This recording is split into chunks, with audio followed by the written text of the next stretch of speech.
और चैप्टर हसन मुझे होस्ट बना देना। चैप्टर 1 और चैप्टर नंबर 2 आई गेस हमने जो है वो कंप्लीट कर दिया था। ठीक है ना। कुछ नए बच्चे होंगे यहाँ पर, और कुछ नए बच्चे जो होंगे उन्होंने पिछली चीज़ें जो है वो जाहिर है अभी कंप्लीट करनी है। उनकी पिछली चीज़ें पेंडिंग है। लेकिन मेजोरिटी बच्चे वो हैं जो डे 1 से हमारे साथ थे। ठीक है ना। अच्छा, ग्रुप पर अपनी अटेंडेंस मार्क करते हैं। ठीक है, ग्रुप पर अपनी अटेंडेंस मार्क कर दो। आवाज़ सबको आ रही है, स्क्रीन नज़र आ रही है, कंफर्मेशन दे दो। ठीक है जी। अच्छा, हमने चैप्टर नंबर 1 और चैप्टर नंबर 2 जो है वो कंप्लीट कर लिया है। ठीक है। चैप्टर नंबर 1 और चैप्टर नंबर 2 ये दो चैप्टर्स हैं जो हमने कंप्लीट कर लिए हैं। चैप्टर नंबर 1 और चैप्टर नंबर 2 हमने जो है वो कंप्लीट कर लिया है। ठीक है। अब हमें चैप्टर नंबर 3 जो है वो स्टार्ट करना है। ठीक है, अब हमें स्टार्ट करना है चैप्टर नंबर 3। तो पहले तो मुझे ये बता दो कि चैप्टर नंबर 1 और चैप्टर नंबर 2 सही गया। चैप्टर नंबर 1 और 2 में कोई अब मसला है? मैं स्पेसिफिकली बात कर रहा हूँ स्टडी टेक्स्ट के हवाले से। सर एमसीक्यूज बता दीजिएगा हमें। 1 एमसीक्यूज। अच्छा, कोई एक एमसीक्यू समझ नहीं आ रहा शायद आपको, है ना। मुझे बताओ कौन सा एमसीक्यू समझ नहीं आ रहा। मुझे एमसीक्यू नंबर बता दो। ठीक है। दूसरे बच्चे भी जितने भी हो चैप्टर नंबर 1 और 2 में जो जो एमसीक्यू समझ नहीं आ रहे उसका एमसीक्यू नंबर बताओ मुझे। स्टडी टेक्स्ट का, स्टडी टेक्स्ट के एमसीक्यूज आप लोगों ने सॉल्व करे होंगे। तो स्टडी टेक्स्ट में से जो स्पेसिफिक एमसीक्यूज आपसे सॉल्व नहीं हो रहे हैं उनका एमसीक्यू नंबर बताओ जल्दी से मुझे। और किसी को अगर कोई कंफ्यूजन नहीं है इन चैप्टर्स में तो डन सर, ओके सर, इस तरह से लिखकर मुझे कंफर्म कर दो कि सर कोई भी हमें जो है वो प्रॉब्लम नहीं है, कोई भी शिकायत नहीं है, कोई भी मसला नहीं है। 25 एमसीक्यूज चैप्टर 1। 25 एमसीक्यूज चैप्टर 1 है। क्या आपके कहने का मतलब ये है कि 1.25? आपका कहने का मतलब 1.25 है? अच्छा। हाँ बच्चों, 1.25 चलो एक क्वेरी हो गई। इसके अलावा और कोई मसला? काइंडली पहले मुझे मसलों की लिस्ट दे दें चैप्टर नंबर 1 और 2 की। ठीक है, ताकि चैप्टर नंबर 1 और 2 जो है उसमें अगर अभी भी आप लोगों के कोई प्रॉब्लम्स हैं, कोई मसले हैं, तो मैं उन मसलों और प्रॉब्लम्स को रिजॉल्व कर दूं। बताओ, चैप्टर नंबर 1 और चैप्टर नंबर 2 में कोई प्रॉब्लम, कोई मसले हैं तो मुझे बताओ, मैं उनको रिजॉल्व कर दूं। हाँ जी। अगर कोई मसला नहीं है, ग्राफ नहीं बनाया हमने। किस चीज़ के ग्राफ की बात कर रहे हो बेटा, मुझे बता दो। क्वाड्रेटिक का। क्वाड्रेटिक का ग्राफ बिल्कुल स्पेसिफिक पॉइंट टू पॉइंट बनाने की ज़रूरत नहीं है, वो पेपर में नहीं पूछा जाता। ठीक है। आपको पेपर में ग्राफ बनाने को नहीं आता। ठीक है ना। ग्राफ आपको पेपर में आपको खुद बनाने को नहीं आता, बना हुआ दिया हुआ होता है। इसके अलावा बताओ, चैप्टर 1 में सॉल्व भी दिए हैं क्वेश्चंस, वो दिमाग में ही नहीं आ रहे सर। बेटा कौन सा वाला सवाल नहीं हो रहा, ये तो पूछ रहा हूँ, मुझे बता दो। जो जो सवाल नहीं हो रहा मुझे बता दो। जिस तरह से एक स्टूडेंट ने ये वाला बताया, सॉर्ट एक दफ़ा रिपीट कर दें, पूरा चैप्टर रिपीट कर दूं? नहीं नहीं, ऐसा पॉसिबल नहीं है। आपके पास क्लास की रिकॉर्डिंग्स भी हैं और उसके अलावा भी मैंने आपको रिकॉर्डिंग्स दी हैं। पूरा का पूरा चैप्टर कैसे रिपीट कर दूं यार, खुद सोचो आप। हाँ, कोई सवाल नहीं हो रहा पर्टिकुलरली तो मुझे बता दो। ठीक है ना। कोई सवाल अगर पर्टिकुलरली आपसे सॉल्व नहीं हो रहा तो मुझे बता दो। पूरा चैप्टर रिपीट तो आप पोर्टल से भी कर सकते हो। आप सबके पास पोर्टल का एक्सेस है ना। आप सब स्टूडेंट्स के पास पोर्टल का एक्सेस है या नहीं है? अच्छा रुको, मैं एक काम कर रहा हूँ, पहले जो है ना वो ग्रुप पर आप लोगों को चैप्टर नंबर 1 और 2 के लिंक्स भी भेज दूँ। अच्छा यार, पोर्टल का एक्सेस मेरे ख्याल में कोई इतना ज़्यादा कॉस्टली नहीं है, अगर ले लो तो अच्छी बात है। अदरवाइज मसला कोई नहीं है। मैं 1 मिनट रुको, मैं ग्रुप पर चैप्टर 1 और 2 जो है ना उसके सारे लिंक्स आप लोगों से रीशेयर कर दूँ। ठीक है, चैप्टर नंबर 1 और 2 के सारे लिंक्स जो है वो मैं आप लोगों के साथ अभी के अभी रीशेयर कर देता हूँ। ये मैंने आपको चैप्टर नंबर 1 के सारे लिंक भेज दिए। ठीक है, और ग्रुप देखकर मुझे कंफर्म कर दें। और ये मैंने आप लोगों को चैप्टर नंबर 2 के भी भेजने लगा हूँ। चैप्टर नंबर 2 तो बड़ा आसान और छोटा सा चैप्टर है। ये मैंने चैप्टर नंबर 2 के भी लिंक्स भेज दिए। ठीक है, और 3 जो है ना उसकी लिंक भी मैं भेज देता हूँ, अभी हाथ के हाथ भेज देता हूँ। ठीक है, और ये मैं आप लोगों को चैप्टर नंबर 3 के भी मैं लिंक्स जो है वो अभी हाथ के हाथ फॉरवर्ड कर रहा हूँ।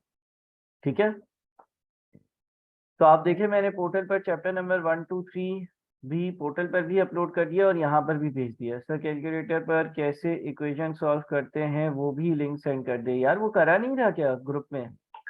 मैंने यूजिंग कैलकुलेटर वाला कोई लिंक शेयर नहीं किया ग्रुप पर कि कैलकुलेटर किस तरह से यूज करना है? आपने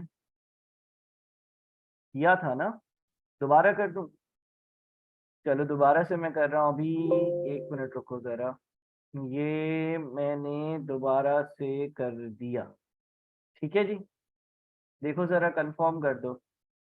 ठीक है, ग्रुप पर थम्स अप वगैरह बना दो, रिएक्ट कर दो ताकि मुझे पता चल जाए कि तुम लोगों को मिल गई हैं चीज़ें। ठीक है, चैप्टर नंबर, अच्छा, बुक का 15 से 19 समझा दे, सोल्यूशन से बता दें बस सर, लिख कर नहीं बस देख के समझा दें सर। बुक का 15 से 19 क्या होता है? मतलब 1.15 से 1.19 या 2.15 से 2.19 या पेज नंबर पेज नंबर 15 से लेकर पेज नंबर 19? यार रीडिंग एक बार आप लोग कर लो, लेकिन ये है कि अगर इन केस बहुत ज़्यादा रीडिंग में मसला आ रहा है तो बस उसको एक बार देख लो, रीड बहुत ज़्यादा करने की ज़रूरत नहीं है। उसमें इतने सारे एग्जाम्पल्स हैं, इतने सारे क्वेश्चंस हैं। सही है ना? चैप्टर 3 स्टार्ट करें, पहले 1 और 2 थोड़ी देर में वाइंड अप कर लेते हैं। अभी भी एक बच्चे की ये क्वेरी है ना, ये मैं समझा दूं बस 1.25, उसके बाद स्टार्ट करते हैं। इसके अलावा मेरे ख्याल में किसी की कोई क्वेरी नहीं आई है। मेजोरिटी क्या बोलती है भाई? 1 और 2 हो जाएगा ना? ठीक है, मेजोरिटी क्या बोलती है? 1 और 2। असमा सारे यूट्यूब के लिंक मैंने आपको दे दिए हैं बेटा, आप देखो, ग्रुप देखो, मुझे कंफर्म कर दो। अच्छा, 1 और 2 में मेजोरिटी को कोई मसला तो नहीं है ना? 1 और 2 में मेजोरिटी को कोई मसला नहीं है ना? मेजोरिटी लोगों को तो कोई मसला नहीं है ना? अच्छा देखो, अब यहाँ पे लिखा हुआ है two numbers are such that twice the greater number exceeds twice the smaller one by 18 and 1/3 of the smaller and 1/5 of the greater number are together 21. The numbers are, देखो मैं इसकी इक्वेशन बना देता हूँ। लेट से assume कर लो कि जो छोटा वाला नंबर है वो x है और जो बड़ा वाला नंबर है ना वो y है। ठीक है, तो चैप्टर 1 में इतने बड़े सवाल हैं, एमसीक्यूज में सारा टाइम एक ही क्वेश्चन में चला जाएगा। नहीं नहीं, ये सिर्फ 1.25 करवा रहा हूँ बेटा। So kindly start chapter 3 and let me know how many chapters you have to cover or selected। सारे ही सारे चैप्टर्स कवर करने हैं। मैं बस ये वाली प्रॉब्लम सॉल्व करवा कर फिर चैप्टर नंबर 3 को स्टार्ट करता हूँ। लेकिन किसी एक बच्चे की इसमें प्रॉब्लम थी तो मैं इसको भी रिजॉल्व करूँ ना, उसको मैं ऐसे छोड़ तो नहीं सकता ना किसी को। अच्छा, लिखा हुआ है two numbers are such that twice the greater number, assume कर लो y जो है वो बड़ा वाला नंबर है, तो ट्वाइस द ग्रेटर नंबर यानी कि 2y exceeds twice the smaller one by 18। बड़े नंबर को 2 से मल्टीप्लाई कर कर और उसमें से छोटे नंबर को 2 से मल्टीप्लाई कर कर माइनस करते हैं ना तो आंसर 18 आता है। जिसका ये क्वेश्चन था, मुझे बताओ ये इक्वेशन समझ में आ गई? उससे बोला था कि बड़े नंबर को 2 से मल्टीप्लाई करोगे और उसमें से छोटे नंबर को 2 से मल्टीप्लाई कर कर माइनस करोगे तो आंसर 18 आएगा। इसमें कोई मसला है? हाँ भाई, जिसका सवाल था मुझे बताओ, इसमें कोई मसला है? उसने ये कहा था कि अगर बड़े नंबर को 2 से मल्टीप्लाई कर कर उसमें से छोटे नंबर को 2 से मल्टीप्लाई कर कर माइनस करोगे तो ऐसा करने से आपका जो आंसर आएगा वो 18 आएगा। वापस से रिपीट करता हूँ, किसका ये सवाल था भाई? दोनों इक्वेशंस बन सकती हैं अस्मा, देखो उसमें मैंने हो सकता है कि वहां पर एज्यूम किया हो कि एक्स बड़ा नंबर है और वाई छोटा नंबर है, तो इसमें कोई मसले की बात तो नहीं है। आप, ये कोई रूल थोड़ी है कि एक्स ही बड़ा नंबर होगा या वाई ही बड़ा नंबर होगा, वो आप अपने हिसाब से इक्वेशन बना सकते हो। यहाँ पर मैंने एज्यूम किया है कि जो वाई है वो बड़ा नंबर है और जो एक्स है वो छोटा नंबर है। तो हमारे पास सवाल में ये कंडीशन थी कि बड़े नंबर को 2 से मल्टीप्लाई कर कर और उसमें से छोटे नंबर को 2 से मल्टीप्लाई कर कर माइनस करोगे, तो आपका जो आंसर आएगा ना, वो आंसर आपका कितना आएगा, 18 आएगा। हाँ भाई, कोई मसला है इसमें? बड़े नंबर में से, बड़े वाले नंबर में से बड़े वाले नंबर को 2 से मल्टीप्लाई कर कर उसमें से छोटे वाले नंबर को 2 से मल्टीप्लाई कर कर माइनस किया तो आंसर 18 आया। जल्दी बताओ जल्दी बताओ जल्दी बताओ, कोई मसला है इसमें? जल्दी बताओ इसमें कोई मसला है? जल्दी बताओ इसमें कोई मसला है? बड़े नंबर को एक्स किया है एज्यूम। बेटा मैंने अभी अभी अभी मैंने जो है ना, इसको बड़ा नंबर एज्यूम किया है, ठीक है, और इसको छोटा नंबर एज्यूम किया है। सवाल में ये लिखा हुआ था कि बड़े नंबर को 2 से मल्टीप्लाई कर कर उसमें से छोटे नंबर को 2 से मल्टीप्लाई कर कर माइनस करोगे तो आंसर 18 आएगा। मैंने अभी जो है वो y को बड़ा नंबर एज्यूम किया है और x को छोटा नंबर एज्यूम किया, ठीक है। बताओ आगे बताओ। सही है।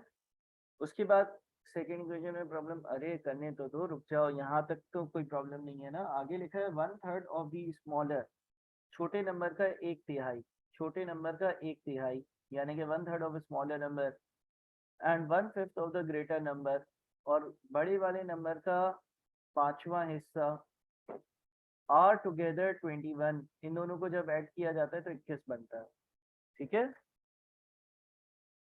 अच्छा यार, अगर डायरेक्ट मैसेज करोगे तो मैं, कोशिश करो यार, दूसरों को सवाल नहीं समझ आता तो डायरेक्ट मैसेज नहीं करो आप, चैट टू एवरीवन जो है उसमें टाइप करो अपना सवाल। हाँ भाई, बताओ दूसरा इक्वेशन सॉल्व है। उसे बोला हुआ था कि छोटे वाले नंबर का 1/3 लेकर बड़े वाले नंबर का पांचवा हिस्सा जो है इन दोनों को ऐड करोगे ना तो आंसर 21 आएगा।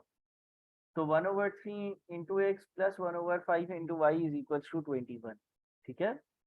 1/3 into x plus 1/5 into y is equal to 21। क्या ये बात समझ में आ गई है?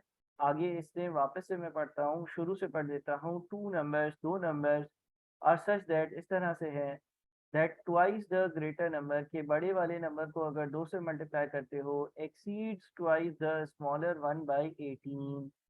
और उसमें से अगर हम दो नंबर्स इस तरह से हैं कि अगर मैं बड़े वाले नंबर में से, बड़े वाले नंबर के डबल में से, ट्वाइस में से, सैयद आलियान, उसने लिखा है ट्वाइस, ट्वाइस का मतलब डबल, डबल का मतलब 2 से मल्टीप्लाई। तो सवाल में लिखा हुआ था two numbers are such that twice the greater number, बड़े वाले नंबर को 2 से मल्टीप्लाई करोगे एक्सीड्स, तो ये ज्यादा होगा, किससे ज्यादा होगा, ट्वाइस दी स्मॉलर नंबर, छोटे वाले नंबर के डबल वैल्यू से ज्यादा होगा बाई 18, और 18 ज्यादा होगा। तो मैंने इसीलिए जो है वो 2y minus 2x is equals to 18 लिखा। यानी कि जो मेरा बड़ा वाला नंबर है माइनस छोटे वाले नंबर, बड़े वाले नंबर का डबल माइनस छोटे वाले नंबर का डबल इज इक्वल्स टू 18। और आगे लिखा हुआ था 1/3 ऑफ दी स्मॉलर, छोटे वाले नंबर का 1/3, and 1/5 of the greater number, और बड़े वाले नंबर का 1/5 हिस्सा, आर टुगेदर 21। इन दोनों को ऐड किया जाएगा तो 21 बनेगा, 21 बनेगा। तो मैंने इन दोनों को ऐड किया। अब बताओ कोई मसला? अच्छा, न्यू स्टूडेंट्स हो ना, तो आप लोगों के लिए मैंने ग्रुप पर कुछ लेक्चर्स भेजे हैं चैप्टर नंबर 1 और 2 के, और मैंने आप लोगों को जो है वो कैलकुलेटर की भी लिस्ट भेजी है। तो आप लोगों ने जो है ना सबसे पहले वो सारी चीज़ें कवर करनी है, ठीक है। और फिर जो है वो चैप्टर नंबर 3 ऑनवर्ड जो है वो आप लाइक पढ़ रहे होगे। अच्छा एनीवेज, मुझे बताओ इसमें कोई मसला? अब ये दोनों इक्वेशंस बन गई। इन दोनों इक्वेशंस को बनाने में जो मसला आ रहा था किसी को भी, जल्दी जल्दी मुझे बताओ। डन है? क्लियर है? कोई प्रॉब्लम है तो मुझे बताओ, ठीक है। डन है, क्लियर है, कोई प्रॉब्लम है तो मुझे बताओ।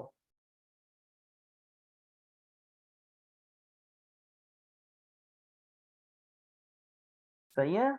अब तो आपने इन दोनों को जो है वो सॉल्व करना है ना, अपने कैलकुलेटर पर सॉल्व करना है, और तो मेरे ख्याल में कोई ऐसा मसला नहीं होना चाहिए। तो अब मैं यूं समझता हूँ कि चैप्टर नंबर 1 और 2 हमारा कंप्लीट हो गया है। चैप्टर नंबर 1 और 2 में जितने भी हमने सवाल देखे हैं ना, वो दोबारा आप लोगों ने करने हैं। ठीक है, चैप्टर नंबर 1 और चैप्टर नंबर 2 में जितने भी सवाल है ना, चैप्टर नंबर 1 और चैप्टर नंबर 2 में जितने भी सवाल हैं वो आपने दोबारा दोबारा करने हैं। तो उसके बैक साइड पर जितने भी क्वेश्चंस हैं वो आपने दोबारा से अच्छे से सॉल्व करने हैं। अब आप लोग ये काम करो, चैप्टर नंबर 3 की हेडिंग डाल लो, हम लोग चैप्टर नंबर 3 जो है उसको स्टार्ट कर लेते हैं। अच्छा, चैप्टर नंबर 3 जो है ना, उसके मैंने लेक्चर्स आप लोगों के पोर्टल पर भी डाल दिए हैं। आप लोगों ने देखा होगा कि मैंने चैप्टर नंबर 3 जो है ना, उसके लेक्चर्स पोर्टल पर भी डाल दिए हैं। ठीक है, और अभी मैं बच्चों से भी शेयर कर लूंगा। ये आपका मैथमेटिकल प्रोग्रेशंस के बारे में चैप्टर है। ये चैप्टर जो है ना, ये मैथमेटिकल प्रोग्रेशंस के बारे में है। मैं आप लोगों के व्हाट्सएप के ग्रुप पर जो है मैथमेटिकल प्रोग्रेशन, मैं आप लोगों के व्हाट्सएप के ग्रुप पर जो है ग्रुप पर भी इसके लेक्चर्स दोबारा सेंड कर दूंगा, और लाइव भी डिस्कस कर रहा हूँ। ठीक है, और पोर्टल पर भी अपलोड करवा दूंगा। सर एग्जाम के वक्त डायरेक्ट कैलकुलेटर से भी सॉल्व कर सकते हैं बिकॉज टाइम, हाँ, डायरेक्ट कैलकुलेटर पर एग्जाम के वक्त बिल्कुल सॉल्व कर सकते हो, मना नहीं है। ठीक है, डायरेक्ट कैलकुलेटर पर एग्जाम के वक्त लाजमी तौर पर सॉल्व कर सकते हो, बिल्कुल कर सकते हो, कोई किसी किस्म का मना नहीं है इसमें। ठीक है, अच्छा, पेपर सारा कॉन्सेप्ट रहेगा। पेपर मैंने आपको मॉडल पेपर भेजा था बेटा ग्रुप पर, मॉडल पेपर देख लो, वैसा आएगा। अच्छा, आप देखो यहाँ पर हमारे पास इस चैप्टर में दो चीजें हैं। पहली चीज कहलाती है एपी। एपी का मतलब है अर्थमेटिक प्रोग्रेशन। एपी का मतलब है अर्थमेटिक प्रोग्रेशन, और ये प्लस और माइनस के कॉन्सेप्ट्स पर चलेगा। ठीक है, पहली चीज जो है ना वो आपकी अर्थमेटिक प्रोग्रेशन है, यानी कि एपी है। ठीक है, पहली जो आपकी प्रोग्रेशन है उसका नाम है अर्थमेटिक प्रोग्रेशन, जो है एपी, जो कि प्लस और माइनस के उसूलों पर चलती है। ठीक है ना, प्लस और माइनस के उसूलों पर चलती है अर्थमेटिक प्रोग्रेशन। अर्थमेटिक प्रोग्रेशन ये एपी जो है, अर्थमेटिक प्रोग्रेशन ये एपी जो है, उसमें क्या होगा, अर्थमेटिक प्रोग्रेशन या एपी में ऐसा होगा कि मिसाल के तौर पर लिखा हुआ आ रहा हो 5, फिर लिखा हुआ आ रहा है 8, फिर लिखा हुआ आ रहा है 11, फिर लिखा हुआ आ रहा है 14। ठीक है, या इसी तरह से एक और एग्जांपल दे रहा हूँ, 2 लिखा हुआ हो, उसके बाद लिखा हुआ हो 10, उसके बाद लिखा हुआ हो 18, उसके बाद लिखा हुआ हो 26। अगर आप यहाँ पर पहली प्रोग्रेशन देखते हैं तो पहली प्रोग्रेशन देखकर आपको ये पता चलेगा कि हर अगला नंबर कैसे आया है। हर अगला नंबर पिछले नंबर में 3 ऐड कर कर आया है। हर अगला नंबर पिछले नंबर में 3 ऐड कर कर आया है। यानी कि अगर मैं 5 में 3 ऐड करता हूँ तो 8 आता है, 8 में 3 ऐड करता हूँ तो 11 आता है, 11 में 3 ऐड करता हूँ तो 14 आता है। नीचे जो दूसरी प्रोग्रेशन है, नीचे जो दूसरी प्रोग्रेशन है, इस नीचे वाली दूसरी प्रोग्रेशन में क्या हो रहा है कि 2 है, 2 के बाद जो है ना वो 8 आया हुआ है, सॉरी 10 आया हुआ है, 10 के बाद 18 आया हुआ है, और 18 के बाद 26 आया हुआ है। अर्थमेटिक प्रोग्रेशन में क्या होता है, अर्थमेटिक प्रोग्रेशन में आपकी हर अगली जो टर्म होती है ना, अर्थमेटिक प्रोग्रेशन में आपकी हर अगली जो टर्म होती है वो पिछली टर्म में आप कोई चीज ऐड कर कर निकालते हो। अर्थमेटिक प्रोग्रेशन में आपकी हर अगली जो टर्म होती है वो पिछली टर्म में कोई चीज वैल्यू, कोई वैल्यू को ऐड कर कर आपने निकाली हो। ठीक है, अर्थमेटिक प्रोग्रेशन में आपने क्या किया हुआ होता है, अर्थमेटिक प्रोग्रेशन में आपने जो है वो प्लस या माइनस किया हुआ होता है। प्रोग्रेशन यानी कि एक सीरीज। ठीक है, प्रोग्रेशन का मतलब कि कोई एक पर्टिकुलर सीरीज है। तो अर्थमेटिक प्रोग्रेशन में क्या हो रहा है, अर्थमेटिक प्रोग्रेशन में आप जो है वो अगली वैल्यू कैसे निकाल रहे हो, पिछली वैल्यू में कुछ ऐड हुआ है। या ऐसा भी हो सकता है कि आपके पास पहली वैल्यू जो है वो 15 हो, फिर लेट से अगली वैल्यू 13 हो, फिर उससे अगली वैल्यू जो है वो 11 हो, फिर उससे अगली वैल्यू जो है वो 9 हो। इस केस में क्या हो रहा है, इस केस में ये हो रहा है कि आप जो है वो 15 में से 2 माइनस करते हो तो 13 आता है, 13 में से 2 माइनस करते हो तो 11 आता है, 11 में से 2 माइनस करते हो तो 9 आता है ना। तो इसको हम अर्थमेटिक प्रोग्रेशन कहते हैं। अर्थमेटिक प्रोग्रेशन प्लस और माइनस के उसूलों पर काम करता है, यानी कि पिछली टर्म में कोई चीज ऐड करी है या पिछली टर्म से कोई चीज माइनस करी है। प्लस और माइनस की वैल्यूज पर या प्लस और माइनस के उसूलों पर काम कर रहा है। अगर मैं अरिथमेटिक प्रोग्रेशन की बात करूं तो मैं क्या कर रहा हूं, अरिथमेटिक प्रोग्रेशन में मैं जो है वो +3 कर रहा हूँ, या +8 कर रहा हूँ, या -2 कर रहा हूँ, इस तरह से। ठीक है। अच्छा, अब अरिथमेटिक प्रोग्रेशन लेट से हम अगर पहली वाली अरिथमेटिक प्रोग्रेशन की बात करें ना, यानी कि पहली वाली अरिथमेटिक प्रोग्रेशन क्या है, 5, 8, 11, 14। ठीक है। इसमें ये पहली टर्म कहलाती है। ये क्या कहलाता है, ये कहलाती है फर्स्ट टर्म। First term. और अरिथमेटिक प्रोग्रेशन में फर्स्ट टर्म को लेटर ए से डिनोट किया जाता है, तो हम बोलेंगे हमारा ए जो है ना वो 5 है। ठीक है। अरिथमेटिक प्रोग्रेशन में पहली वाली जो टर्म होती है उसको लेटर ए से डिनोट किया जाता है, जिसको हम फर्स्ट टर्म भी बोलते हैं, और फर्स्ट टर्म जो है ना वो ए है। दूसरी चीज, ए तो फर्स्ट टर्म हो गई। दूसरी चीज होता है कॉमन डिफरेंस। दूसरी चीज होती है कॉमन डिफरेंस। अच्छा, यहाँ पर जो मेरा कॉमन डिफरेंस है, यहाँ पर जो मेरा कॉमन डिफरेंस है जिसको मैं डी से डिनोट करता हूँ वो 3 है। ठीक है। यहाँ पर जो मेरा कॉमन डिफरेंस है, वो कॉमन डिफरेंस जो है जिसको मैं डी से डिनोट करता हूँ वो 3 है। ठीक है। तो अरिथमेटिक प्रोग्रेशन में ए यानी कि फर्स्ट टर्म यहाँ पर 5 है, और जो कॉमन डिफरेंस है ना वो डी जो है वो 3 है। इस स्पेसिफिक अरिथमेटिक प्रोग्रेशन में हमारा जो फर्स्ट टर्म का आंसर है वो 5 है, और जो कॉमन डिफरेंस है ना वो 3 है। अच्छा, कॉमन डिफरेंस का कैलकुलेट कैसे होता है? कॉमन डिफरेंस कैलकुलेट करने के मुख्तलिफ तरीके हैं। एक तरीका ये है कि आप सेकेंड टर्म में से माइनस कर दो फर्स्ट टर्म को। ठीक है। या आपके पास दूसरा तरीका ये है कि आप थर्ड टर्म में से माइनस कर दो सेकेंड टर्म को। ठीक है। ये तरीका है।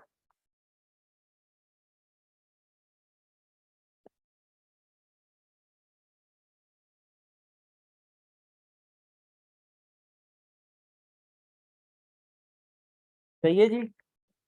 कॉपी करो, इसको कॉपी करो जल्दी से यहाँ तक।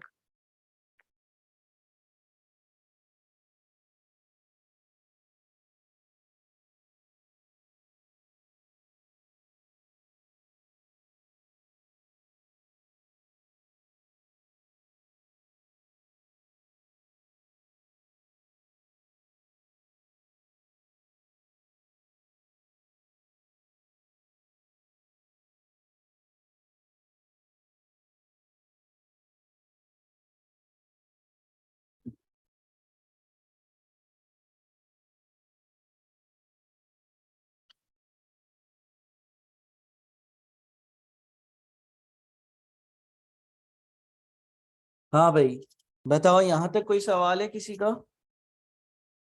बताओ यहाँ तक किसी का कोई सवाल है? देखो, कॉमन डिफरेंस कैसे आएगा बेटा? कॉमन डिफरेंस निकालने के लिए आप सेकंड में से फर्स्ट टर्म को माइनस कर सकते हो। सेकंड में से फर्स्ट टर्म को माइनस करने का क्या मतलब है? सेकंड में से फर्स्ट टर्म को माइनस करने का मतलब ये है कि अगर मैं 8 में से 5 माइनस करता हूं तो 3 आता है। या फिर आप थर्ड में से सेकंड टर्म को माइनस कर सकते हो। इसका मतलब ये कि अगर मैं 11 में से 8 माइनस करता हूं तो भी 3 आता है। तो कॉमन डिफरेंस कैसे आता है? सेकंड में से फर्स्ट टर्म को माइनस कर कर आ सकता है। ठीक है। या फिर थर्ड में से सेकंड टर्म को माइनस कर कर आ सकता है। ठीक है। मैंने एक अरिथमेटिक प्रोग्रेशन की एग्जांपल ली। अरिथमेटिक प्रोग्रेशन है 5, 8, 11 और 14। 5, 8, 11 और 14 एक अरिथमेटिक प्रोग्रेशन है। इसकी जो पहली टर्म है यानी कि पहली वैल्यू है 5, उसको हम फर्स्ट टर्म कहते हैं, और फर्स्ट टर्म की वैल्यू जो है उसको ए, लेटर ए से डिनोट किया जाता है, और ए जो है वो 5 है। कॉमन डिफरेंस जो है वो कैलकुलेट अगर करेंगे, कॉमन डिफरेंस यानी कि दो टर्म्स के बीच में फर्क कितना है, वो 3 है। और अगर कॉमन डिफरेंस हम कैलकुलेट करेंगे तो वो सेकंड माइनस फर्स्ट टर्म से आएगा, या फिर थर्ड माइनस सेकंड टर्म से आएगा। सेकंड माइनस फर्स्ट टर्म का मतलब ये है कि अगर मैं 8 में से 5 माइनस करता हूं तो 3 आता है, या अगर मैं 11 में से 8 माइनस करता हूं तो भी 3 आता है। ठीक है। तो यह आपकी इस तरह से अरिथमेटिक प्रोग्रेशन बनती है। अरिथमेटिक प्रोग्रेशन के हिसाब से आपके पास अरिथमेटिक प्रोग्रेशन में एक कॉमन डिफरेंस होगा, और एक आपके पास फर्स्ट टर्म की वैल्यू होगी। सही है। अच्छा अच्छा, ऊपर वाली अर्थमेटिक ये जो प्रोग्रेशन है इसकी मुझे ये बताओ फोर्थ टर्म कितनी है, फोर्थ टर्म कितनी है, चौथी टर्म कितनी है। जो ऊपर मैंने अर्थमेटिक प्रोग्रेशन बनाई है 5, 8, 11, 14, इसकी जो चौथी टर्म है वो कितनी है, 14 है। ठीक है। अच्छा, समटाइम्स ऐसा होगा कि आपको ये टर्म की वैल्यू खुद कैलकुलेट करनी होगी।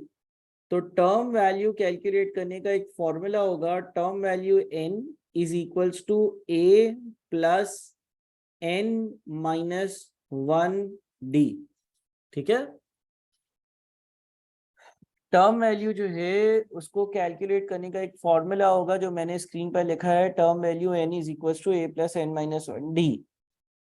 आप term value n is equals to a plus n minus 1d का जब फॉर्मूला अप्लाई करोगे तो आप टर्म की वैल्यू को कैलकुलेट कर सकते हो। ठीक है। कैसे कैलकुलेट कर सकते हो, देखो अगर मिसाल के तौर पर कोई मुझे बोलता है ना कि चौथी टर्म क्या होगी, चौथी टर्म मुझे नजर आ रही है कि है 14, लेकिन अगर कोई मुझसे ये सवाल करता है कि भाई आप बताओ कि चौथी टर्म क्या होगी, तो मैं n की जगह 4 लिखूंगा। ए होती है पहली टर्म, उसकी जगह मैं लिख दूंगा 5, और डी जो होता है वो कॉमन डिफरेंस होता है और कॉमन डिफरेंस की जगह मैं लिख दूंगा 3। ठीक है। आप कैलकुलेट कर देखो। देखो अगर मुझे कोई टर्म की वैल्यू कैलकुलेट करने को बोलता है ना, तो मैं लिख दूंगा टर्म वैल्यू, लेट से चौथी टर्म की वैल्यू ढूंढनी है तो TV4 इज इक्वल्स टू ए यानी कि पहली टर्म जो कि 5 है, प्लस 4 माइनस 1 इंटू डी यानी कि जो 3 है। तो अगर मैं इसको कैलकुलेट करता हूँ टर्म वैल्यू 4, तो ये हमारे पास 4 माइनस 1 3, 3 इंटू 3 9, 9 प्लस 5 इज 14। तुम देखोगे तुम्हारी जो टर्म की वैल्यू आ रही है वो 14 आ रही है। ठीक है। तो इस तरह से आपकी टर्म वैल्यू कैलकुलेट हो सकती है, इस तरह से आपकी टर्म वैल्यू कैलकुलेट हो जाती है, इस तरह से आपकी टर्म वैल्यू कैलकुलेट हो सकती है। So term value is equals to a plus n minus 1d। सही है। 4 कहाँ से आया बेटा, एग्जाम्पल ली कि अगर मुझे चौथी टर्म की वैल्यू कैलकुलेट करनी हो तो मैं क्या करूंगा। मैंने ये एग्जाम्पल ली कि अगर मुझे चौथी टर्म की वैल्यू कैलकुलेट करनी हो जो कि यहाँ पर 14 है, तो हम क्या करेंगे, तो हम जो है वो n की जगह 4 डालेंगे और n की जगह 4 डालकर और इसको कैलकुलेट करेंगे, तो आप देखो कि टर्म वैल्यू जो आ रही है चौथी टर्म की वो 14 ही आ रही है। n जिस टर्म की वैल्यू ढूंढनी है, अगर तीसरी टर्म की वैल्यू ढूंढनी है तो n3 होगा, अगर चौथे टर्म की वैल्यू ढूंढनी है तो n4 होगा, अगर पांचवें टर्म की वैल्यू ढूंढनी है तो n5 होगा। अच्छा, अब मुझे ये बताओ कि ये 5, 8, 11 और 14 इन सबको ऐड करो। 5, 8, 11 और 14 इन सबको ऐड करो। अगर हम लोग 5, 8, 11 और 14 को ऐड कर देते हैं, ठीक है, अगर हम 5, 8, 11 और 14 को मैन्युअली ऐड करते हैं तो 5, 8, 11 और 14 ऐड कर कितना बनता है, 5, 8, 11 और 14 ऐड कर 38 बनता है। ठीक है, 38 बनता है। अब अगर आपके पास कोई अर्थमेटिक प्रोग्रेशन है ना, तो उसके सम का भी एक फॉर्मूला है, sum is equals to n upon 2 into 2a plus n minus 1 into d. ठीक है। सर एक टर्म को a कहेंगे तो बेटा कुछ नहीं कहेंगे सेकेंड टर्म को। ठीक है, पहली टर्म को a कहेंगे। अब इस फॉर्मूले के हिसाब से मुझे अगर सम कैलकुलेट करना हो, फॉर्मूला क्या कहता है, फॉर्मूला कहता है sum is equals to n upon 2 into 2a plus n minus 1d। अगर मैं सम कैलकुलेट करता हूं तो देखो चार टर्म्स है ना, तो 4/2 इंटू 2a यानी कि 2 इंटू 5 प्लस 4 इंटू d यानी कि 3। ठीक है, तो 4 minus 1 is 3, 3 into 3 is 9, 9 plus 10 is 18, 18 into 2 is 36। तो आपका सम इस तरह से भी कैलकुलेट हो सकता है, आपका जो सम है ना वो इस तरह से भी कैलकुलेट हो सकता है। अगर आप देखते हो तो n upon 2 into 2a plus n minus 1d, इस तरह से भी आपका सम आ रहा है और सेम आंसर दे रहा है। ठीक है, n upon 2 into 2a plus n minus 1d।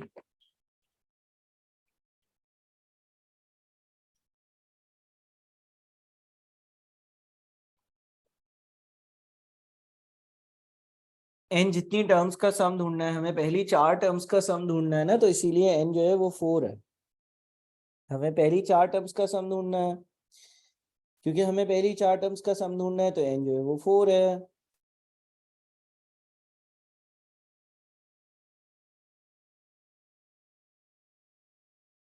ठीक है,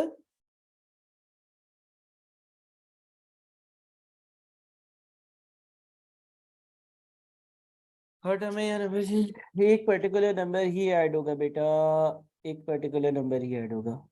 ठीक है, सॉरी, हाँ 38 आ रहा होगा ना, सॉरी सॉरी सॉरी सॉरी, ये 38 होना चाहिए। एक मिनट, सही है, वैसे भी समझो है वो 38 ही आ रहा है ना।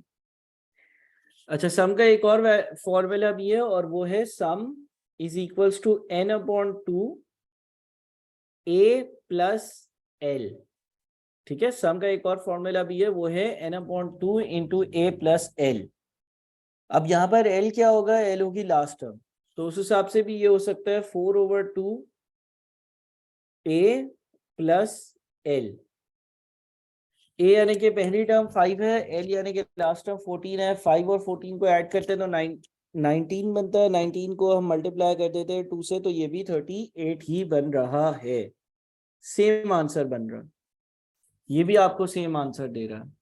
ठीक है, तो यहाँ पर आपके पास दोनों कंडीशंस में सेम आंसर आएगा। यहाँ पर आपके पास दोनों कंडीशंस में सेम आंसर आएगा। पहले आंसर भी सेम आ रहा है, दूसरे फॉर्मूले से भी आंसर सेम आ रहा है, दोनों फॉर्मूले से आंसर आपका बिल्कुल सेम आ रहा है। दोनों फॉर्मूले से आपका आंसर बिल्कुल सेम आ रहा है। ठीक है जी, यहाँ पर बताओ कोई कंफ्यूजन है, कोई प्रॉब्लम है तो मुझे बताओ, हम डिस्कस कर लें उसको।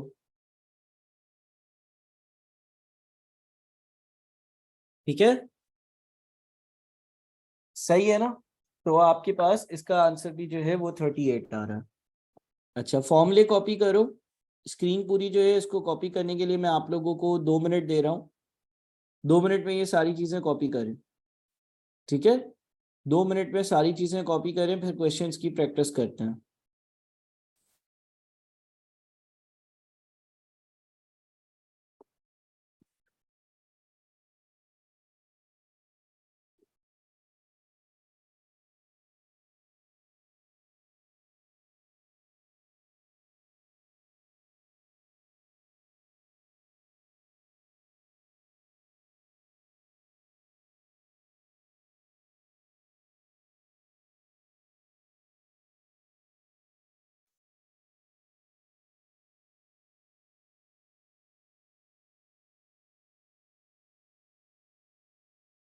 L means last term.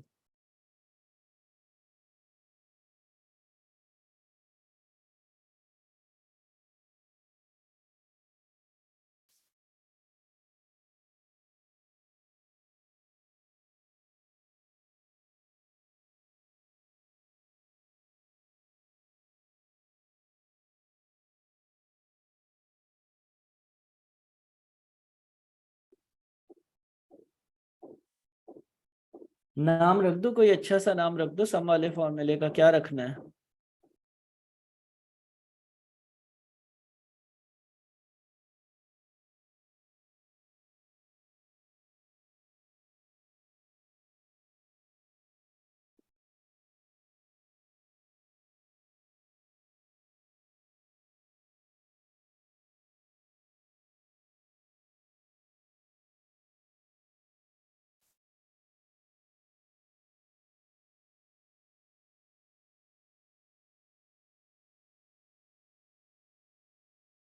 चलिए कॉपी।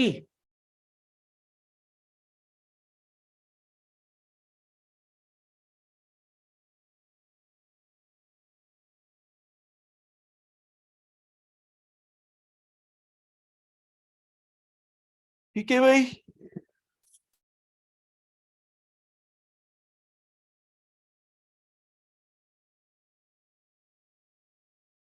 अच्छा जी। चलो अब मैं आप लोगों को कुछ सवाल देता हूँ।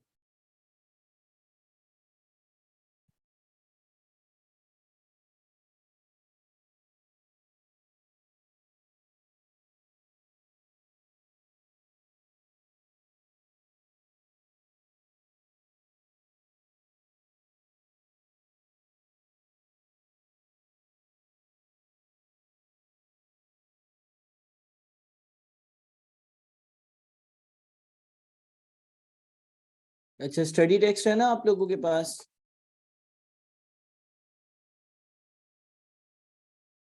3.1 से लेकर 3.6 मैं यहाँ पर जरा पेस्ट कर दूँ। ये है आपके पास 3.1 से 3.6। ठीक है, 6 सवाल आ रहे हैं। मैं आप लोगों को दे रहा हूँ 10 to 15 minutes टू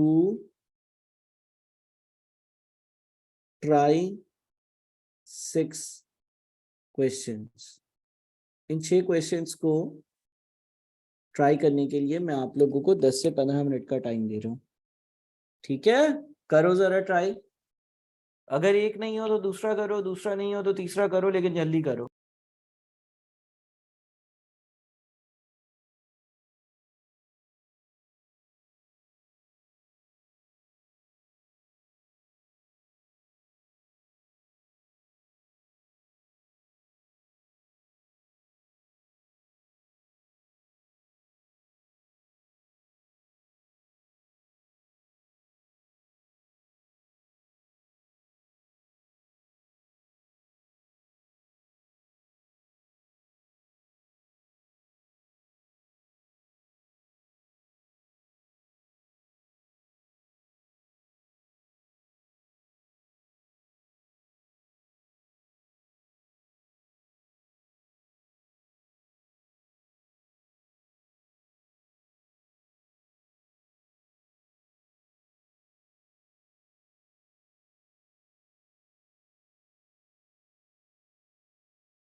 हाँ भाई, क्या हुआ?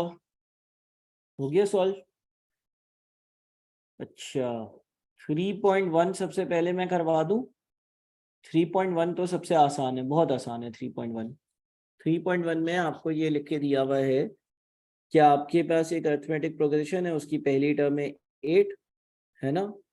और जो कॉमन डिफरेंस है, वो कैसे आता है? कॉमन डिफरेंस जो है ना, वो आता है second term minus first term से। तो 5 में से अगर 8 माइनस कर देते तो -3 का कॉमन डिफरेंस आ जाता है। अब अगर आपके पास कॉमन डिफरेंस भी आ गया और आपके पास जो है वो पहली टर्म भी आ गई, तो आप जो है वो टर्म वैल्यू 7 कैसे कैलकुलेट करोगे? a प्लस n-1 यानी कि 7-1 इंटू डी। ठीक है जी। तो आपके पास ये 7-1 6 होता है, 6 जब -3 से मल्टीप्लाई होगा तो आ जाएगा -18, -18 और प्लस का 8, यानी कि आंसर होगा -10। ठीक हो गया।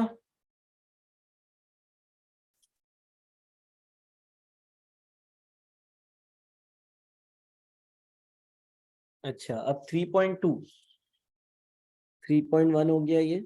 अच्छा, अब 3.2 में लिखा हुआ है geometric progression, arithmetic progression, harmonic progression, बहुत सारी चीजें लिखी हुई आ रही हैं। तो वो चीजें तो हमें डिस्कस करनी है, लेकिन ये याद रखो कि अगर कोई अरिथमेटिक प्रोग्रेशन है ना, तो अरिथमेटिक प्रोग्रेशन है ना, उसका मतलब ये है कि अरिथमेटिक प्रोग्रेशन में second term minus first term का आंसर,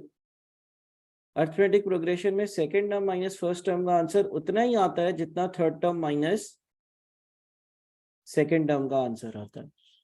ठीक है, अगर कोई अरिथमेटिक प्रोग्रेशन है तो अरिथमेटिक प्रोग्रेशन के केस में second term minus first term का आंसर उतना ही आता है।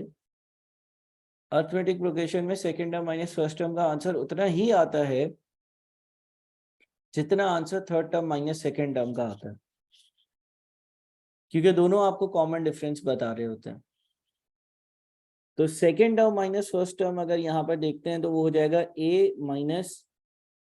a-b। ठीक है, और अगर third term minus second term देखते हैं तो वो हो जाएगा a+b माइनस a। समझ रहे हो? तो इसीलिए 3.1 का आंसर डी, 3.2 का आंसर बी। सही है ना?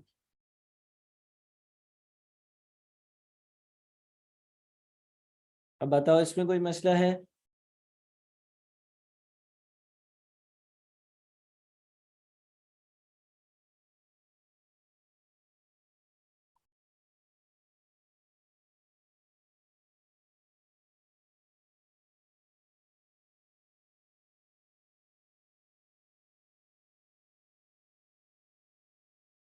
देखो, second term minus first term का आंसर, उतना ही आ रहा है ना जितना third term minus second term का आंसर आ रहा है। सेकेंड माइनस फर्स्ट टर्म का आंसर उतना ही आ रहा है जितना थर्ड माइनस सेकेंड टर्म का आंसर आ रहा है। अगर third term minus second term का आंसर और second term minus first term का आंसर सेम आते हैं ना, तो अरिथमेटिक प्रोग्रेशन होती है। अगर second term minus first term का आंसर उतना ही आए जितना third term minus second term का आ रहा है, तो अरिथमेटिक प्रोग्रेशन है। सही है?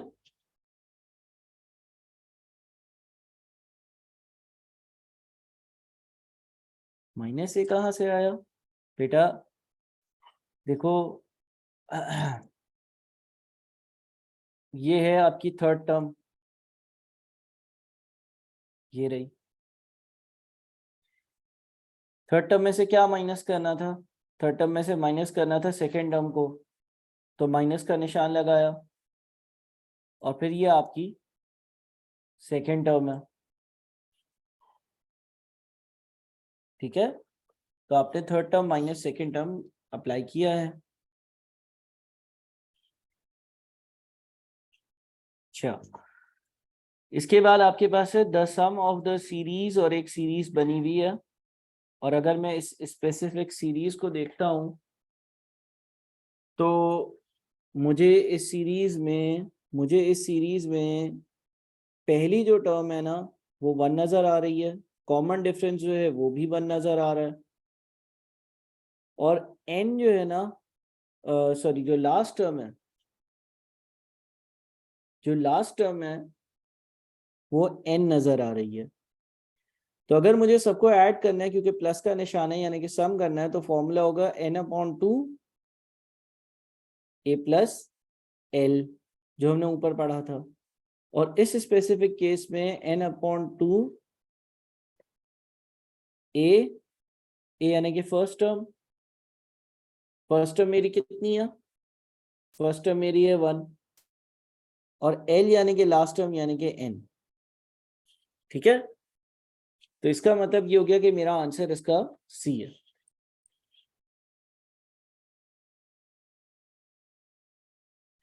ठीक है,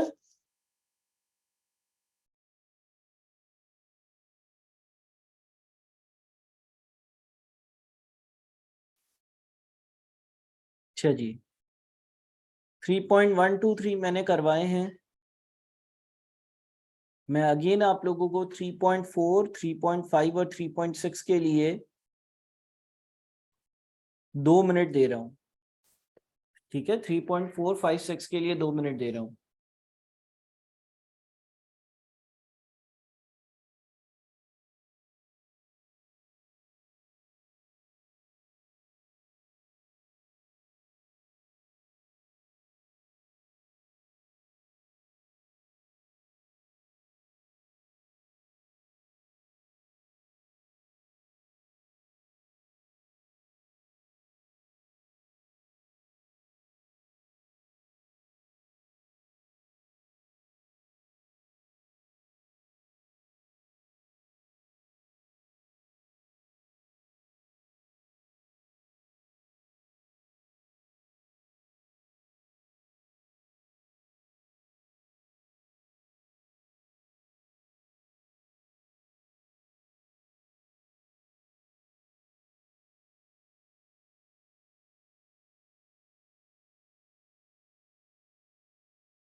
सर सीए में तो दबा के होती हैं, ठीक है, मैं उन्हें कह देता हूँ कि वो जो भी टीचर करवा सकें।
अच्छा जी, 3.4 अगर मैं करता हूं ना, 3.4 जो है इसमें आपके पास पहली टर्म जो है वो 2 है।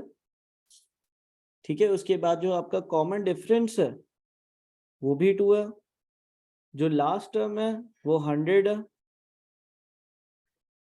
अच्छा, कितनी टर्म्स होंगी, मुझे कोई बता सकता है कि n कितना होगा यहाँ पर? देखो, आपके पास 2 है, फिर 4 है, फिर 6 है, फिर 8 है, फिर 10 है, तो इस तरह से 50 टर्म्स होंगी ना। 100 तक नंबर जा रहा है लेकिन एक छोड़कर एक है।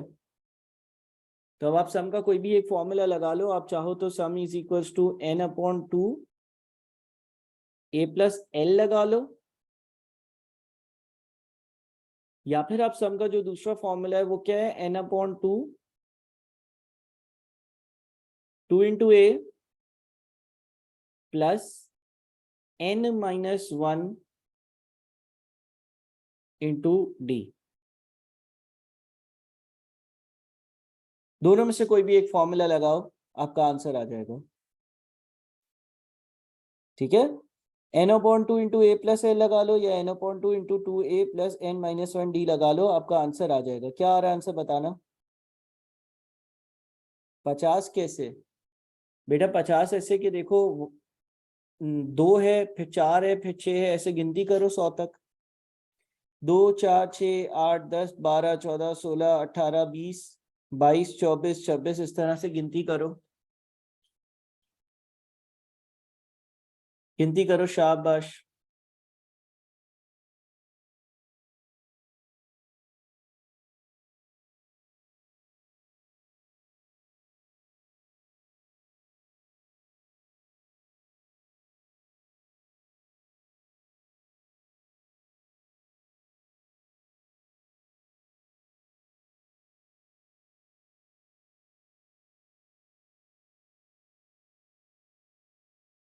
सही है जी, कितना आंसर आ रहा है, 2550, 2550 सही है। अच्छा, उसके बाद फिर अगले पे आओ, अगले में क्या लिखा है।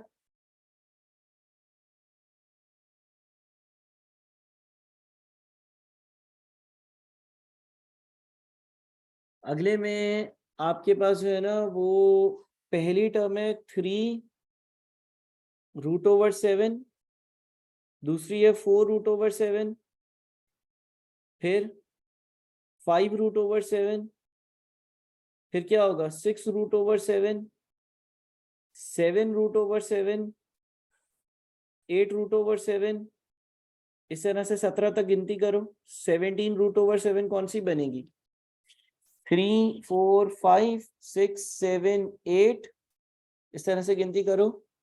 3 4 5 6 7 8 9 10 11 12 13 14 15 16 17, 15वीं टर्म बन रही है। बिल्कुल, तो आंसर जो है वो ए होगा, यानी कि ये 15वीं टर्म है। अच्छा, इसको सॉल्व करने का भी जाहिर है कोई तरीका होगा। वो क्या तरीका है, वो ये तरीका है कि आपके पास वो जो टर्म वैल्यू वाला फॉर्मूला है ना, term value n is equals to a plus n-1d। इसमें अब आपको ये पता है कि ये 17/√7 है, आपको ये 3/√7 जो है ये नहीं पता है, आपको n ढूंढना, और d जो है वो भी आपको पता है, d जो है वो 1/√7।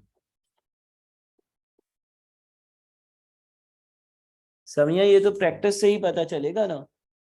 देखो, अगर कोई सम मांग रहा है, तो कोई सम मांग रहा होगा तो मैं कौन सा फॉर्मूला लगाऊंगा, सम वाला लगाऊंगा या टर्म वैल्यू वाला लगाऊंगा, बताओ। अगर कोई मुझसे सम मांगेगा तो सम वाला लगाऊंगा, है ना। अच्छा, अगर कोई टर्म वैल्यू मांगेगा तो कौन सा लगाऊंगा, सम वाला लगा दूं,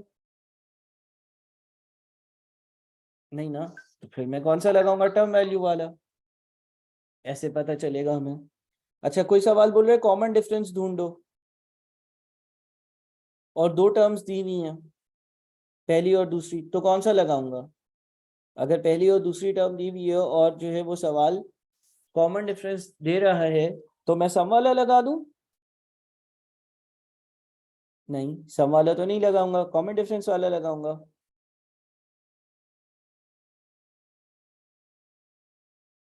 है ना, तो इस तरह से आपको पता चल जाएगा कि आपने कौन सा फॉर्मूला अप्लाई करना है। जो चीज पूछेगा उसका फॉर्मूला लगाएंगे, या उस फॉर्मूले में बाकी चीजें पता हो और एक चीज ना पता हो, इस तरह का कुछ हो।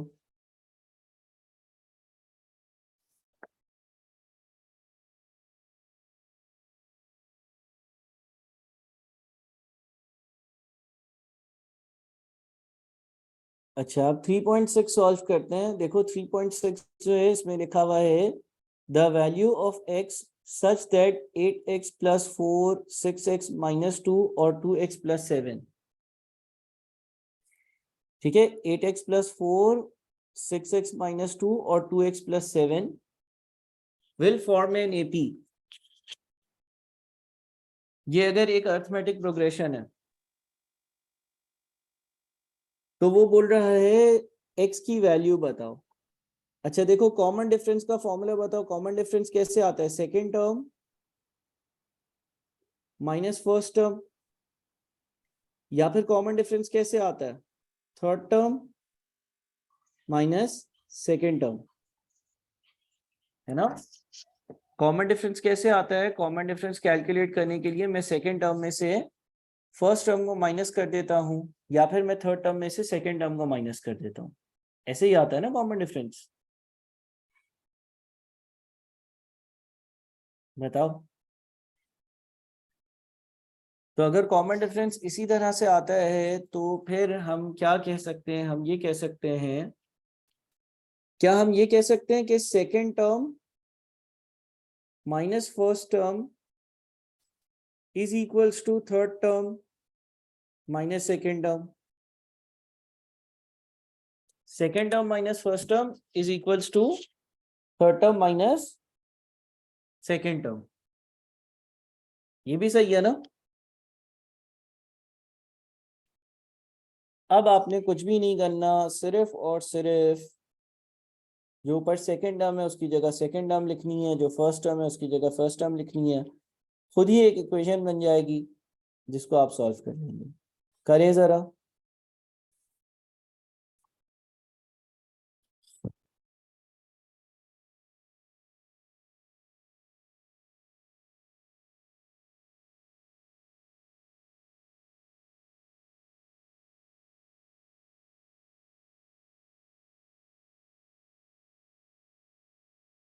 सही है।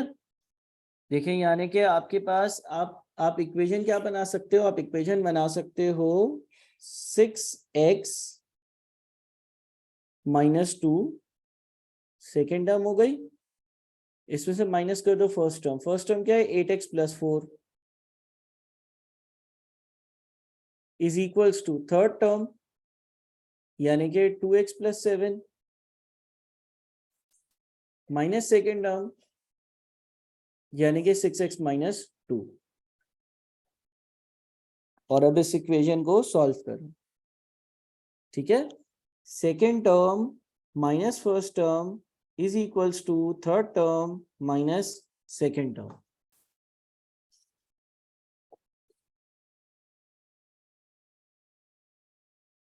सिक्स एक्स में से 8x माइनस होगा तो माइनस का 2x रह जाएगा, -2 -4 -6 बन जाएगा।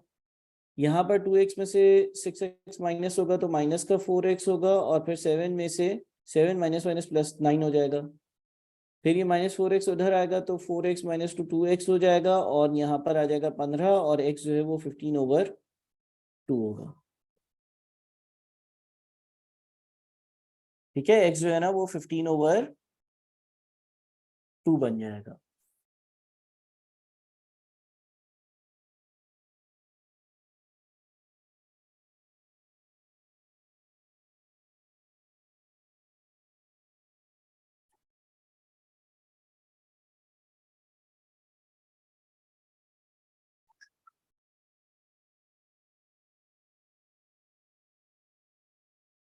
सही है। वन मोर टाइम एक्सप्लेन कर दें सर लास्ट। बेटा देखो, second term minus first term, second term minus first term से उतना ही आंसर आता है जितना third term minus second term से आता है ना। सेकेंड टर्म यानी कि अगर मैं दूसरी टर्म में से फर्स्ट टर्म यानी कि पहली टर्म को माइनस करता हूं तो second term minus first term का आंसर उतना ही आता है जितना third term minus second term का आता है। आता है या नहीं?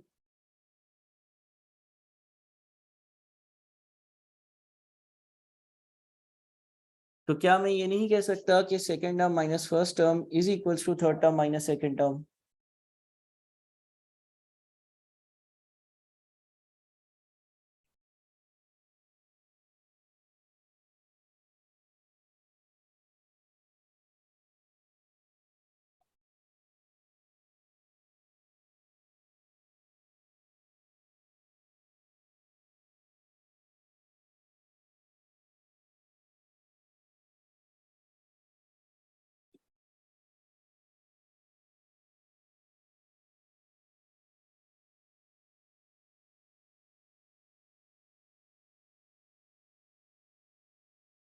ठीक है भाई,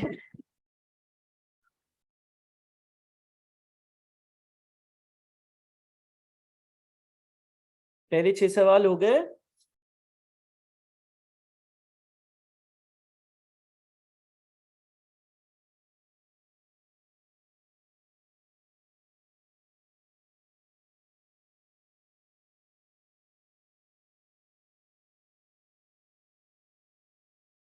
अच्छा, अब एक काम करते हैं, आगे और सवाल करते हैं। I have a question.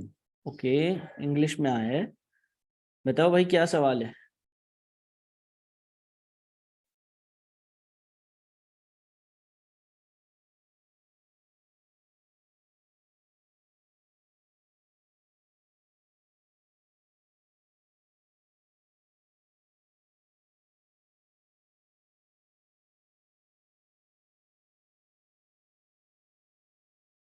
बेटा 6x-2 जो है, 6x-2 जो है वो सवाल में सेकंड टर्म है ना मेरा मुन्ना।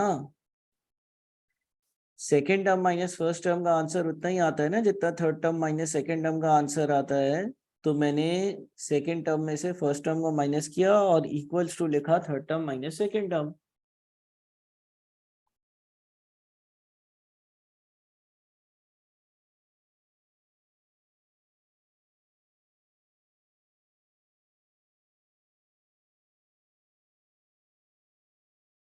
अच्छा, अब मुझे एक और बात बताओ, अगर x की वैल्यू 15/2 है तो 8x+4 की वैल्यू कितनी होगी। फिर मुझे बताओ 6x-2 की वैल्यू कितनी होगी, और फिर मुझे बताओ 2x+7 की वैल्यू कितनी होगी। बताओ जरा।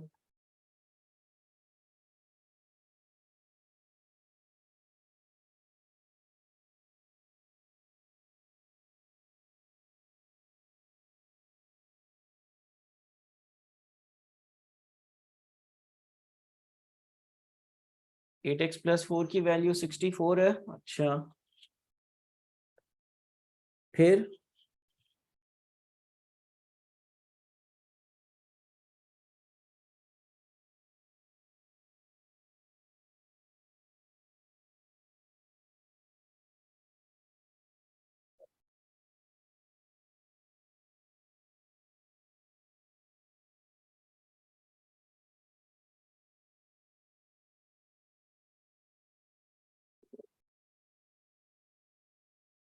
2x+7 की वैल्यू ये 28 है,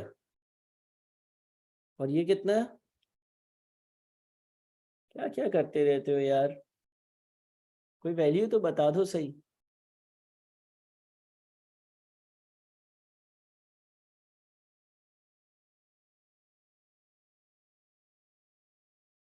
जल्दी बता दो।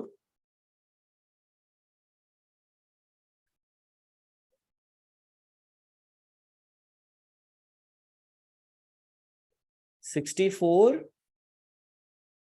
फिर 14, और फिर अल्लाह अकबर अल्लाह अकबर, 15/2 इंटू 8+4। पहला तो 64 है, दूसरा 6 × 15/2 -2, दूसरा 43 है, और तीसरा जो है वो है 15/2 इंटू 2 + 7 यानी कि 22। अगर x की वैल्यू जो हमने निकाली है वो सही है ना, तो फिर ये तीनों जो है वो अरिथमेटिक प्रोग्रेशन में। ये कैसे। अच्छा, ये कैसे। देखो बेटा, x की वैल्यू आपने क्या निकाली, x की वैल्यू 15/2 निकाली ना। x की वैल्यू आपने 15/2 निकाली। तो जब आपने x की वैल्यू 15/2 निकाल ली बेटा, तो 8x+4 में x की जगह जो है वो 15/2 डालो। अगर आप 8x+4 में 15/2 डालते हो, क्या आंसर आता है।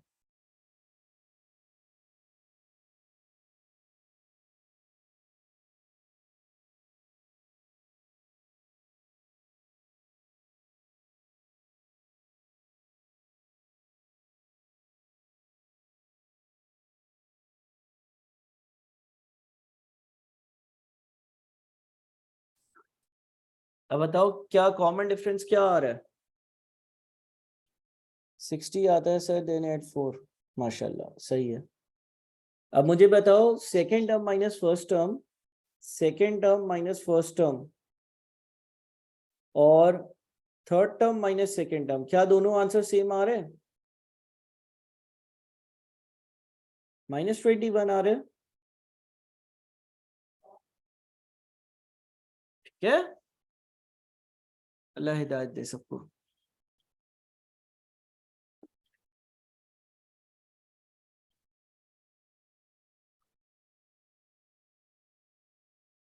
हाँ आंसर आ गया था बेटा, प्रैक्टिस के लिए मैंने किया।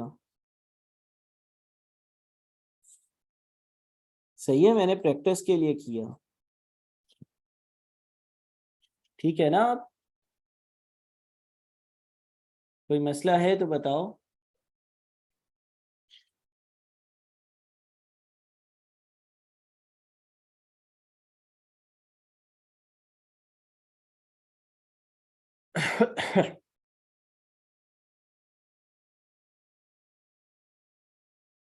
अच्छा, चलो जी, अब अगले सवाल पर चलते हैं।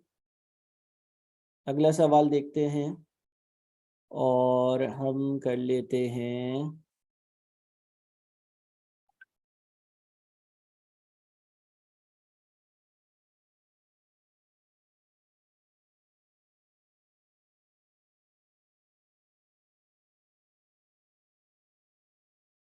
अच्छा जी, मैं अब रेंडमली बीच बीच में से कुछ सवाल लेता हूँ।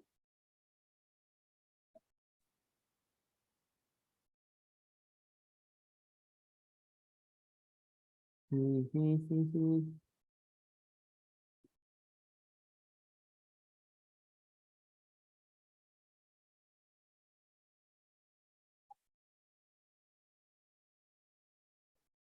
चलो जी, ये आपके पास कितने, 4 सवाल आ गए। ठीक है, 3.5 वापस से बता दूं बेटा? देखो 3.5 तो बड़ा सिंपल है। देखो यहाँ पर भी √7 है, यहाँ पर भी √7 है और यहाँ पर भी √7 है, तीनों √7 कैंसिल हो जाएंगे क्योंकि हर जगह पर √7 है। और जब सारे √7 कैंसिल हो जाएंगे तो फिर क्या होगा? फिर ये हो जाएगा 17 = 3 प्लस n-1। 3 लेफ्ट साइड पर जाकर माइनस होगा तो 14 = n-1 और n जो होगा वो 15 होगा। ठीक है,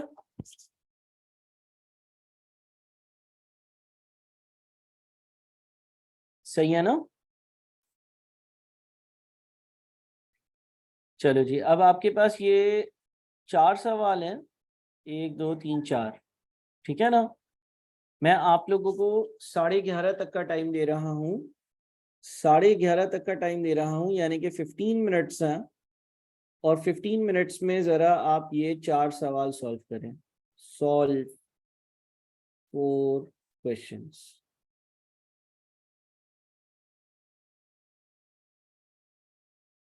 ठीक है, करें जरा।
बेटा कोशिश तो करो, कोशिश तो करो, कोशिश तो करो।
स्क्रीन आ रही है या नहीं आ रही है?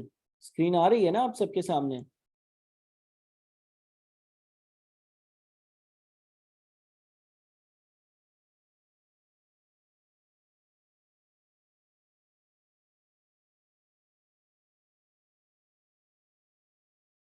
जल्दी जल्दी जल्दी जल्दी जल्दी जल्दी सॉल्व करें, जल्दी जल्दी सॉल्व करें, जल्दी जल्दी सॉल्व करें, जल्दी जल्दी सॉल्व करें।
हाँ जी, जल्दी जल्दी सॉल्व करें, जल्दी जल्दी सॉल्व करें।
अच्छा जी, 3.10 में करूं क्या? 3.10 करवाऊं? हाँ जी, 3.10।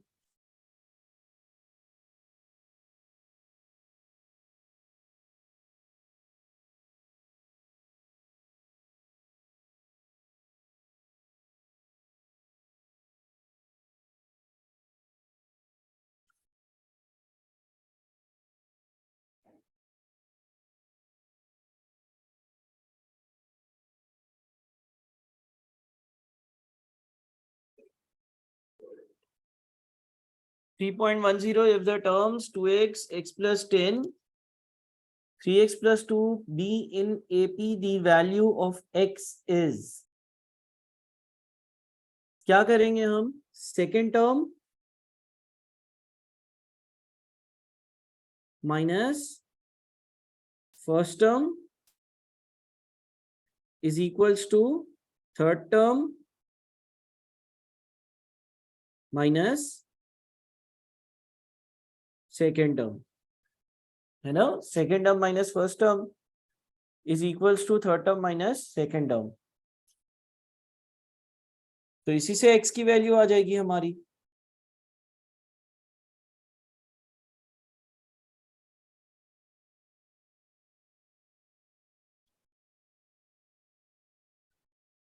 तो हमारे पास जो है वो x माइनस 2x जो है वो माइनस का x प्लस का 10, और यहाँ पर 3x माइनस x जो है वो 2x, और 2 माइनस 10 जो है वो माइनस का 8। ठीक है ना? अब ये 2x लेफ्ट साइड पर आएगा तो माइनस x माइनस 2x, और 10 जो है वो राइट साइड पर जाएगा -10, ये बन जाएगा -3x is equals to -18, x is equals to 6। 3.10 मैंने कर दिया, सही है। 3.10 में हमने क्या किया, क्योंकि ये एपी में है तो second term minus first term is equals to third term minus second term वाला रूल अप्लाई कर दिया है।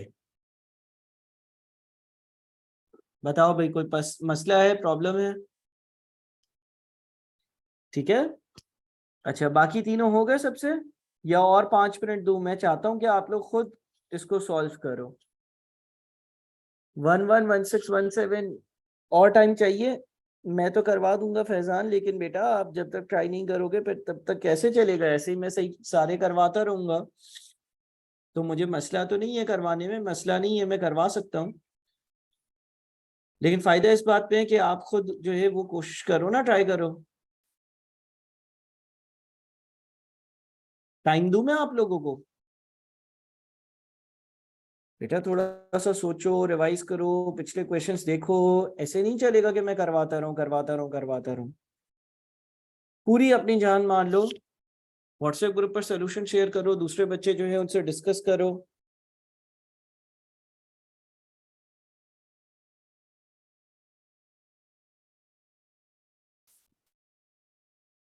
ठीक है, चलो मैं एक काम कर रहा हूँ, आप लोगों को मजीद जो है ना वो मजीद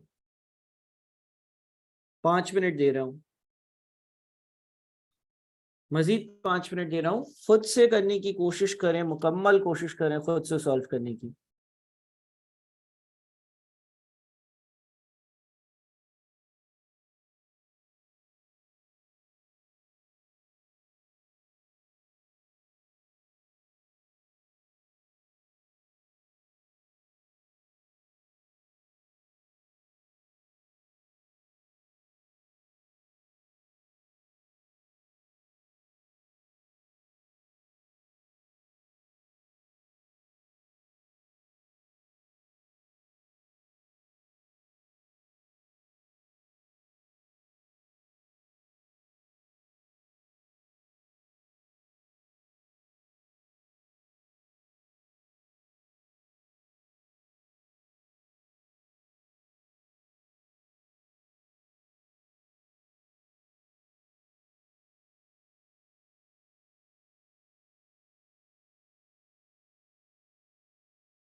हाँ बच्चों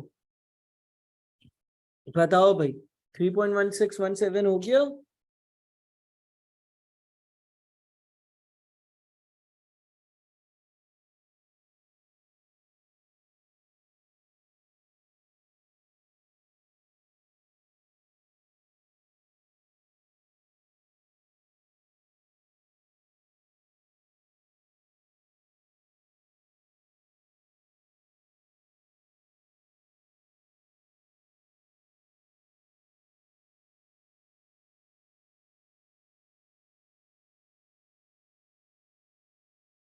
अच्छा चलो अब एक काम करते हैं, मैंने आप लोगों को लेक्चर्स दिए हैं, पता है ना आप लोगों को?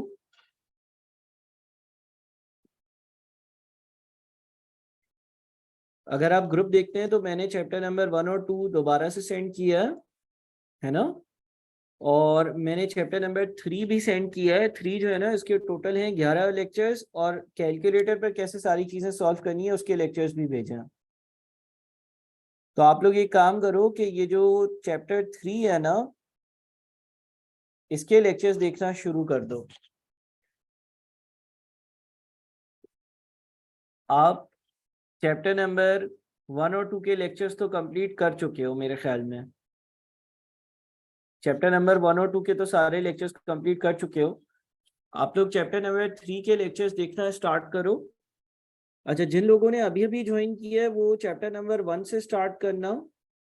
आई रिपीट, कुछ ऐसे बच्चे होंगे कि जिन्होंने कोर्स अभी शुरू किया है, वो चैप्टर नंबर 1 से स्टार्ट करना, फिर चैप्टर नंबर 2 पर जाना, फिर चैप्टर नंबर 3 पर जाना।